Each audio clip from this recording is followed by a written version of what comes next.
Hello बच्चों, एक बार फिर सभी का नमस्कार। ये अगला भाग हम लेकर के आए हैं क्लास 10th का सैम्पल पेपर 2025-26।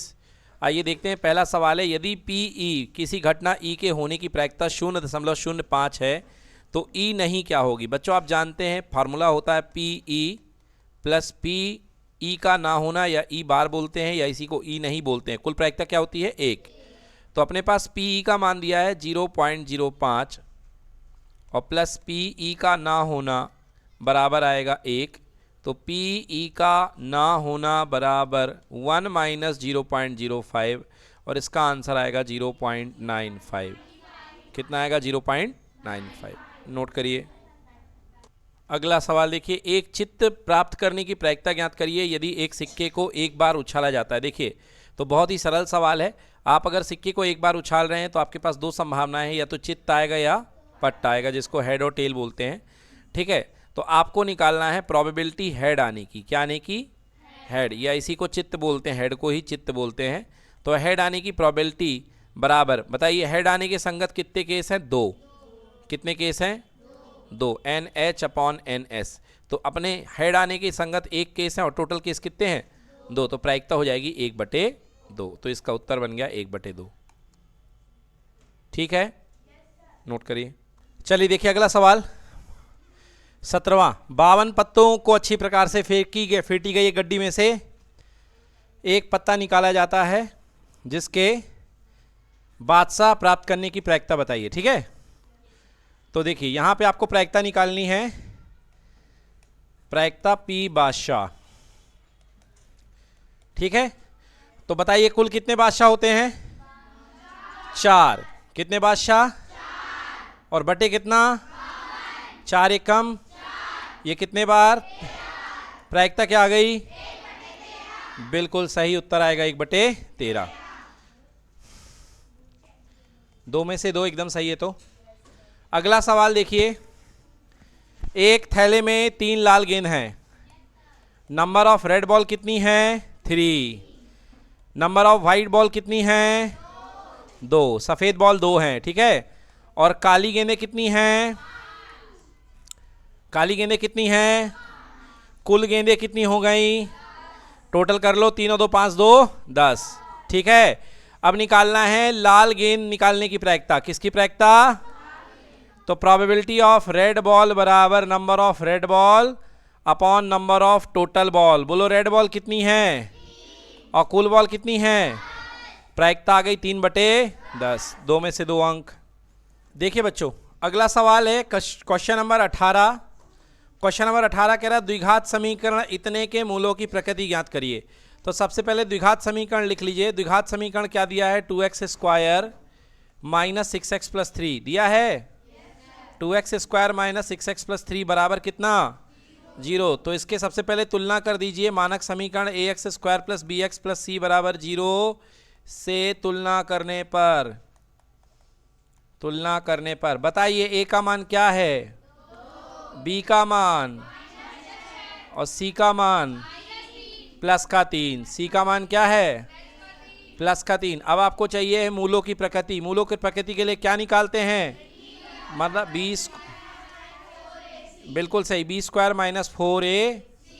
तो b का मान रखा -6 का स्क्वायर माइनस 4 गुणे 2 गुणे 3। 4 दूनी 8, 8 तियां और 6 का स्क्वायर कितना? 36 माइनस कितना आ गया? 12। 0 से बड़ा है कि छोटा है? 0 से क्या है? बड़ा है। अरे धनात्मक है ना, तो धनात्मक संख्या 0 से बड़ी ही तो होती है। तो d का मान 0 से क्या आ गया? बड़ा। लिखेंगे अर्थात विविक्तकर या विवेचक d का मान ग्रेटर देन क्या है? 0। 0 से बड़ा है कि नहीं है?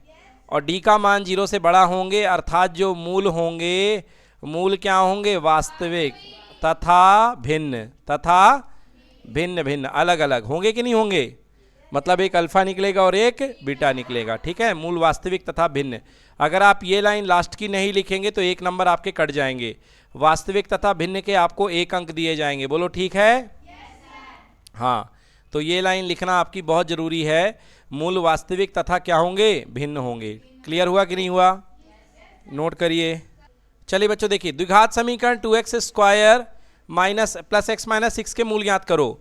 तो इसमें हमको मूल ज्ञात करना है बच्चों। सबसे पहले लिख लो द्विघात समीकरण 2x square minus x plus x minus का 6 बराबर कितना 0। चलो देखो यहाँ पे आपको A X square plus B X plus C से तुलना करने पर आपके पास में बताइए ए का मान कितना है 2, बी का मान 1 और सी का मान -6। गुणा करने पर कितना आना चाहिए -12 और जोड़ने पर कितना आना चाहिए 1। कितना आना चाहिए 1। तो नंबर क्या बनेंगे प्लस का 4 और माइनस का 3, प्लस का 4 और माइनस का, तो 2x स्क्वायर प्लस का बन गया 4x और माइनस का बन गया 3x माइनस 6 बराबर कितना 0। यहाँ से 2x कॉमन ले लो, ब्रैकेट में बचा x प्लस 2 और यहाँ से प्लस 3 कॉमन ले लो, ब्रैकेट में बचा x प्लस 2 बराबर 0।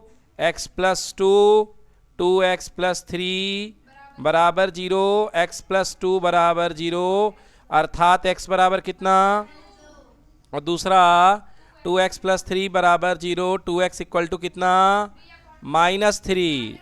तो x इक्वल टू -3/2। दोनों मूल मिल गए, लिख दोगे अल्फा बराबर -2 और बीटा बराबर -3/2। नोट करिए। एक मिनट, यहाँ पे गलती करी हमने, यहाँ पे -3 कॉमन लेना था। क्या लेना था, तो यहाँ क्या बनेगा, हाँ अब यहाँ पे माइनस आएगा तो यहाँ जाके प्लस बन जाएगा, तो ये बन गया +3/2। ठीक है, तो बीटा आएगा +3/2। ठीक है, हाँ यहाँ पे माइनस कॉमन लेना था। नोट करिए। चलिए अगला सवाल करते हैं बच्चों, सवाल नंबर 19वां। धरती पर एक मीनार ऊर्ध्वाधर खड़ी हुई है।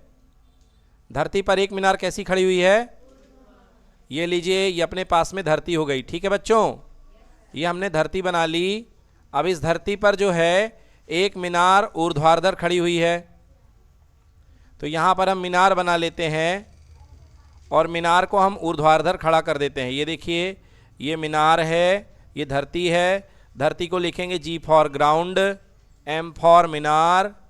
धरती के एक बिंदु से मीनार के पाद बिंदु से 15 मीटर दूर है। ये बेटा धरती का एक बिंदु है। धरती का क्या है, एक जो धरती का एक बिंदु है वो मीनार का पाद बिंदु मतलब नीचे वाला बिंदु से कितने मीटर दूर है 15 मीटर। इस बिंदु का नाम मान लो B फॉर बिंदु, B फॉर बिंदु। कह रहा है कि मीनार के शिखर का उन्नयन कोण 60 है।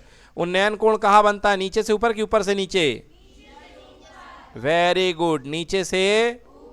तो उन्नयन कोण आपको कितने डिग्री दिया गया है 60 डिग्री। कह रहा मीनार की ऊंचाई ज्ञात करो। क्या ज्ञात करो, मीनार की, आपको हाइट निकालनी मीनार की, बोलिए हाँ या ना।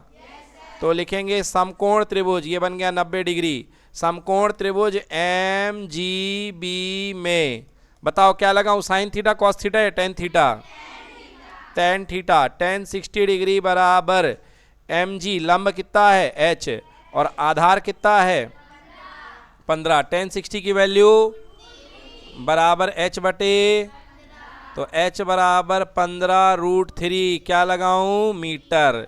तो उत्तर हो गया 15√3 मीटर। बिल्कुल सही, नोट करिए। अगला सवाल देखिए, बिल्कुल वैसा ही सवाल है।